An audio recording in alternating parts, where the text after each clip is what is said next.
Greetings, everyone. Well, I'm back with part 2 of the Nautilus build, and got quite a lot to show you today and to tell you what I've done. So I'm really excited. It's looking great. It's going where I want it to go, and can't wait to show you what I've done. But before we do that, I just wanted to say thank you to all of my new subscribers.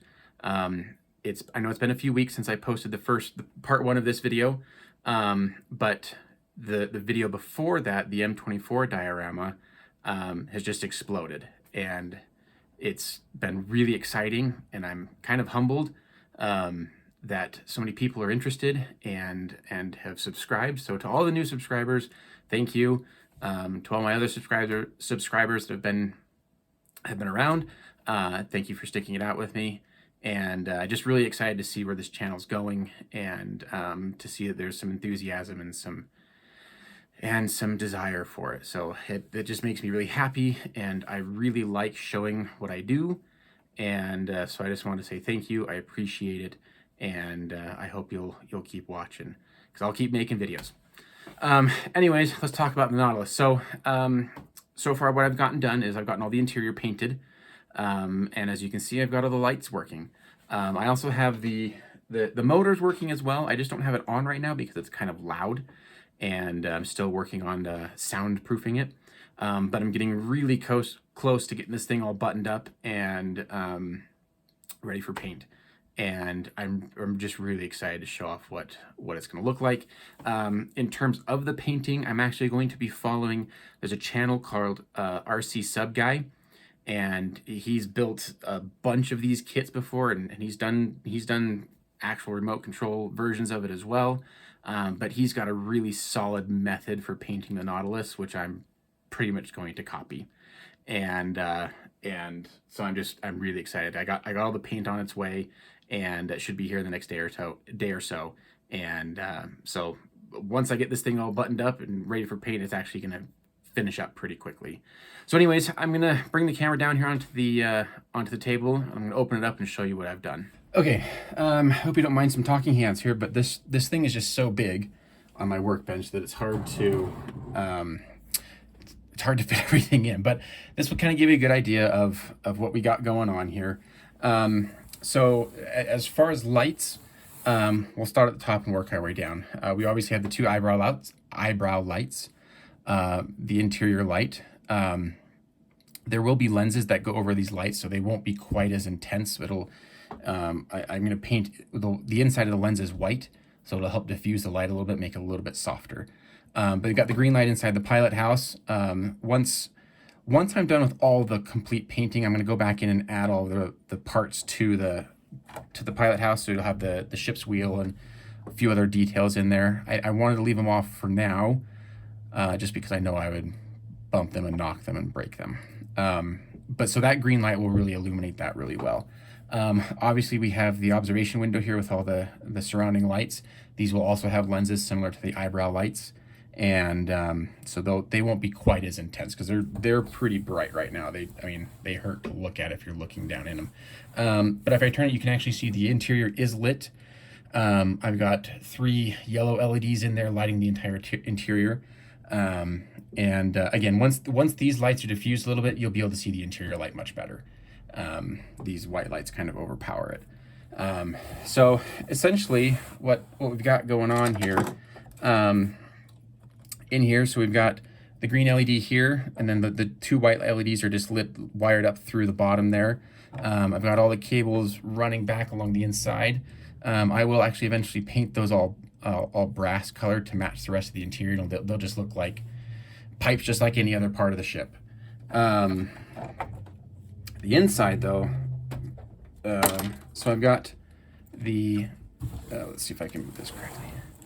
So here we've got the yellow interior lights. These are actually just glued to the top of the inside top of the submarine there. And then we've got the whole ring of lights around the observation window there. So the wires go under and over the interior section here. Pretty much you won't be able to see them at all once everything's closed up. And then moving farther back, we have the motor, the propeller shaft, and the propeller. Inside we've got, you can see there's a power connector here. So it just runs to a 12-volt power brick, this back here, and the switch. I don't have the switch wired up just yet.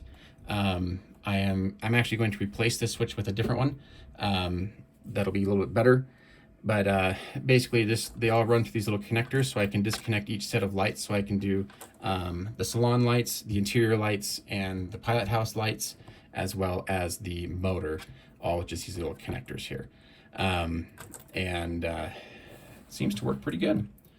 So I'm gonna go ahead and pull all this out so I can show you the interior and talk about what I did with the interior. All right, so here's the interior module. I knew that we would be only ever viewing this from one angle. And since there's no detail on the inside of the observation windows, I actually, looking at reference pictures, there's curtains that go up and around the observation windows. So I just decided it's actually just piece of printer paper, copy paper, that I airbrushed red and just strung it up on a little brass rod. So really simple, but it'll help kind of block off the ugliness that is the back side of these observation windows. Just a big giant chunk of resin. And so I think it works pretty good. Back in that corner, you can see Nemo's Oregon that he famously plays in the movie. The front side, he's just got like little benches, and there's like a writing desk on this other side. You can't really see it from here, but he's got a writing desk in there. There's little bookshelves on the back there covered with books and scientific equipment. The display case, it was actually cast in clear resin, but clarity was pretty iffy at best. However, I did mask off these panels here when I painted the whole thing wood color. And so, I mean, technically you can see into the bottom of this display case and there's not much to see. The rugs, I found some images online and just scaled them down and printed them out and onto copy paper and glued them on with white glue. And really helps dress up the interior here. Pretty happy with how it turned out. The color for the interior, I actually mixed, I did a custom mix on that. Looking at reference photos, it's kind of a metallic dark gray color. And I went to the hobby shop and tried to look for a good color that I wanted. I just wasn't happy with any choices that I had. So I decided to mix my own. So I mixed it using Tamiya's buff, and then a couple drops of gunmetal, and then I added black until I got the right color that I liked, or the right shade that I liked. And pretty happy with how it turned out. And so the whole interior here, the inside, the whole inside of this area of the hull, as well as the pilot house, was all painted this color. And yeah, I'm pretty excited with how it turned out. So that's where we're at now. And I hope you enjoyed the video. I can't wait to show you when it's done. The next video will probably be painting and wrap up. I think the painting process is going to go pretty quickly. Despite it being a large model, it's pretty much all one color plus rust.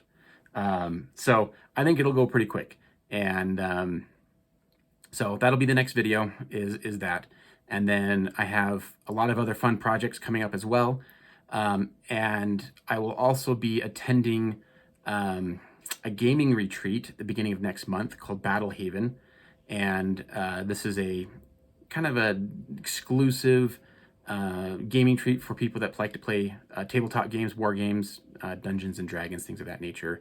I'm actually going up as a sponsor, and we'll be doing some instructional courses there for the attendees. So I'll be doing a quick video from there as well. I'm really looking forward to that. So anyways, thanks for tuning in. Really appreciate all your support and you guys watching my videos. It really makes me happy. So I like it. Thank you, and I'll see you on the next video.